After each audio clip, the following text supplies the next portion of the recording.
Professor Nivedita Menon का retirement हुआ है जेएनयू से, तो बहुत वो भी एक बहुत वायरल एक वीडियो था जो सोशल मीडिया पे वायरल हो रहा था, जिसमें उनको जो स्टूडेंट्स थे वो घेर करके लाल सलाम के नारे लगा रहे हैं, उनके लिए बोल रहे हैं, इमोशनल हो रहे हैं।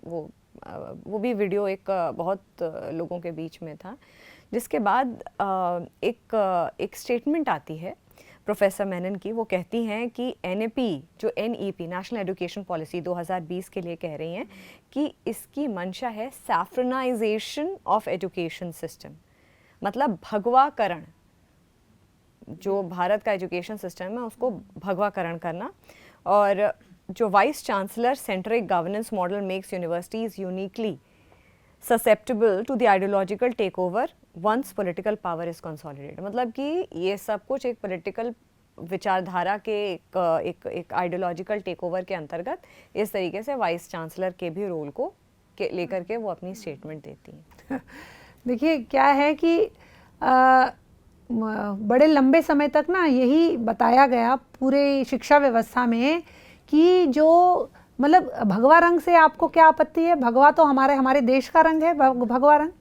अगर भगवा रंग की बात हो भी रही है तो हम यही इसी को आप जो ये भगवा रंग को लेकर इन्होंने जो टिप्पणी करी है, ये कहीं ना कहीं आप देखें तो जो हमारी भारतीय ज्ञान परंपरा जो अछूती रह गई जो इतने पिछले 7 दशकों से, उसी को इन्होंने जो है उस पर टिप्पणी करी है।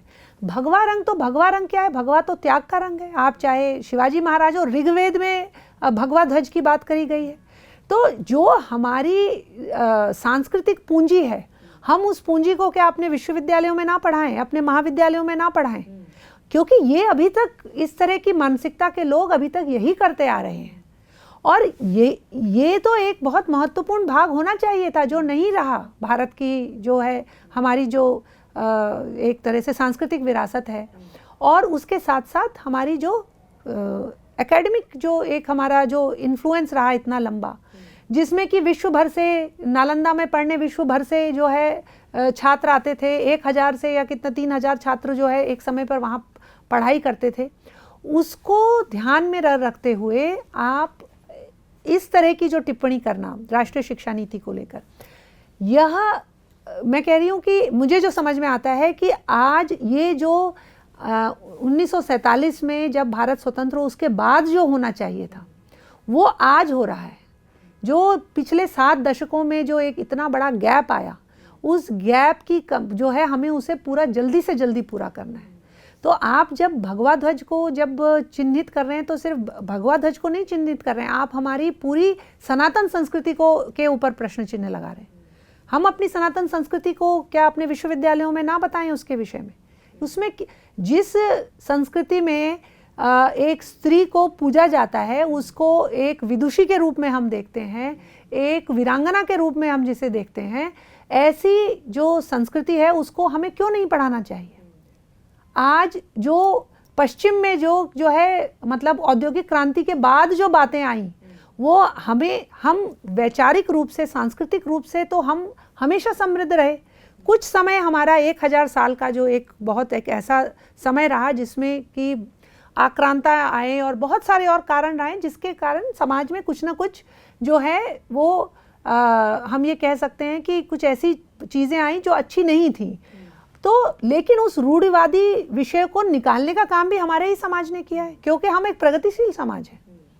तो इस तरह की जो बयान आते हैं जिनमें, और जो कुलपति हैं वो आज जो भारत सरकार अगर राष्ट्रीय शिक्षा नीति के माध्यम से अगर कुछ विषय को लेकर आ रही है विश्वविद्यालयों में, तो वो भारत की जो अपनी जिसे हम कहते हैं नेटिव नॉलेज है, उस नेटिव नॉलेज को वो विश्वविद्यालयों में लाने का प्रयास कर रहे हैं।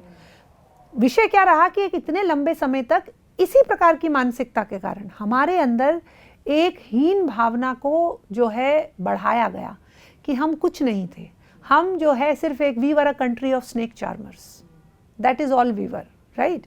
हमारे यहाँ तो सिर्फ सती प्रथा जो है वो, इसलिए हम महिलाओं पे ऐसा अत्याचार करते थे। लेकिन इतनी बड़ी सांस्कृतिक विरासत को बिल्कुल जो है शिक्षा व्यवस्था से बाहर कर दिया गया। आज के जो कुलपति हैं वो उसे वापस लाने का प्रयास कर रहे हैं।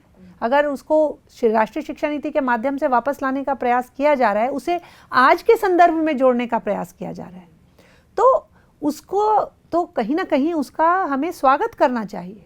मैं एक छोटा सा आपको इसमें उदाहरण, मतलब जो ये हमें हीन भावना से ग्रस्त हमें एक लंबे समय तक किया गया, क्यों? क्योंकि आज आप पश्चिम की तरफ देखिए, हर चीज़ के लिए आप पश्चिम की तरफ देखिए,